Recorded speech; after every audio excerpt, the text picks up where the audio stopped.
Salam untuk kita semuanya, berjumpa lagi dengan saya di channel Aritila Tutorial, tempat kita untuk berbagi informasi seputar informasi pendidikan dan informasi guru, serta informasi lain yang ada hubungannya dengan pendidikan dan guru. Pada pertemuan kali ini, saya ingin berbagi satu informasi, di mana informasi ini yaitu merupakan informasi penting terkait pendataan honorer non-ASN. Nah, Bapak Ibu, di sini tersedia satu informasi tentang himbauan Menpan RB terkait dengan pendataan honorer ini. Nah, bagaimana kira-kira himbauan Menpan RB ini Bapak Ibu? Simak videonya. Jangan ketinggalan informasi, dan bagi Bapak Ibu yang mungkin baru menemukan video melalui channel ini, dukung dengan cara like dan subscribe, share dan komen, serta nyalakan tombol notifikasinya supaya semua informasi yang disalurkan melalui channel ini selalu update di layar Bapak Ibu. Tanpa basa-basi lagi, langsung pada informasinya. Di website pendataan non-ASN diumumkan bahwa daftar tenaga non-ASN dapat dilihat pada web atau kanal instansi masing-masing. Sementara itu, tenaga non-ASN yang belum terdata dapat melapor pada menu laporan yang ada di portal pendataan non-ASN bkn.go.id. Menindaklanjuti proses pendataan non-ASN yang kini masuk ke tahap prafinalisasi, Kemenpan RB kembali memberi arahan melalui surat edaran Menteri Pan RB tertanggal 30 September 2022. Surat edaran dari Kemenpan RB tersebut berisi perihal tindak lanjut pendataan tenaga non-ASN di lingkungan instansi pemerintah dengan nomor surat B-1917-M-SM-01.00/2022, di mana terdapat 7 poin penyampaian Kemenpan RB dalam surat tersebut yang dapat Anda simak sebagai berikut. Nah, pertama, Kemenpan RB menghargai dan mengucapkan terima kasih kepada PPK, Kementerian Lembaga dan Pemerintah Daerah yang telah melakukan pendataan non-ASN sebagaimana yang dimaksud dalam surat edaran Menpan RB sebelumnya. Yang kedua, kembali ditekankan bahwa proses pendataan non-ASN ini dilakukan bukan untuk mengangkat tenaga non-ASN menjadi ASN tanpa tes. Pendataan non-ASN dilakukan dalam rangka pemetaan dan untuk mengetahui jumlah tenaga non-ASN yang ada di lingkungan instansi pemerintah pusat dan daerah. Dengan penataan ini, pemerintah dapat memperoleh data dasar tenaga non-ASN di lingkungan instansi pemerintah.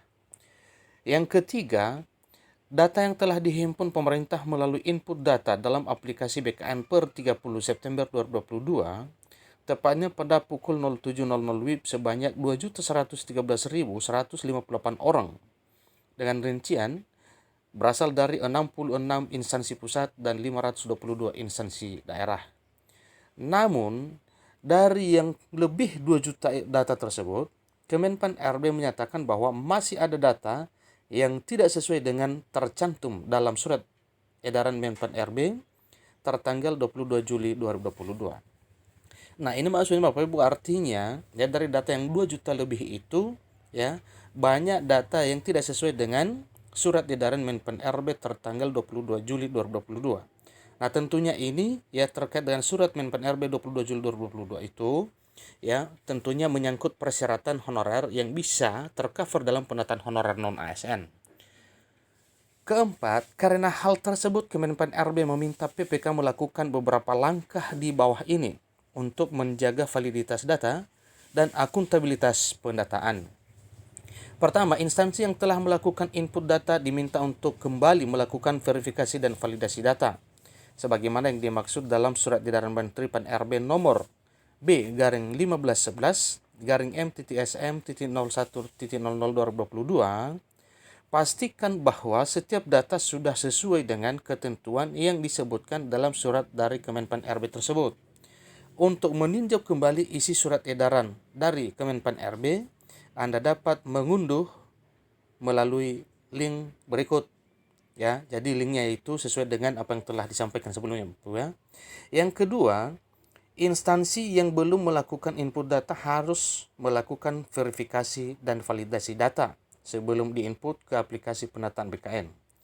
Data yang diinput harus sesuai dengan ketentuan yang tercantum dalam surat Menpan RB dengan nomor B-1511-M-SM.01.00/2022 per tanggal 22 Juli 2022. Ketiga, hasil verifikasi dan validasi data harus diumumkan kepada masyarakat melalui portal resmi atau papan pengumuman instansi selama 5 hari kalender. Hal ini dilakukan paling lambat tanggal 8 Oktober 2022 dengan tujuan agar mendapat umpan balik masyarakat dan memastikan transparansi akuntabilitas data. Itulah yang disebut dengan uji publik, Bapak Ibu ya. Keempat, perbaikan data terhadap hasil umpan balik masyarakat wajib dilakukan selama 10 hari kalender atau paling lambat tanggal 22 Oktober 2022. Tepatnya 17.00 WIB melalui aplikasi penataan non-ASN BKN. Yang kelima, data verifikasi dan validasi data harus disertai dengan SPTJM atau Surat Pernyataan Tanggung Jawab Mutlak yang ditandatangani oleh pejabat pembina kepegawaian atau PPK. Data final yang tidak disertai dengan SPTJM tidak akan dimasukkan pada data dasar tenaga non-ASN. Keenam, SPTJM yang diperlukan PPK dari pimpinan unit kerja yang bersangkutan dilakukan secara internal di instansi masing-masing. Ketujuh, jika didapatkan ketidaksesuaian data sebagaimana yang tercantum dalam surat Menteri Pan-RB nomor B/M.SM.01.00/2022 dan nomor B/15/M.SM.01.00/2022 di kemudian hari akan berdampak pada pertanggungjawaban hukum bagi pimpinan unit kerja maupun PPK. Nah, itulah informasi Bapak Ibu terkait dengan informasi terbaru proses penataan tenaga non-ASN. Jadi surat ini ditujukan bagi instansi agar segera melakukan verifikasi dan validasi data tenaga non-ASN di lingkungan masing-masing.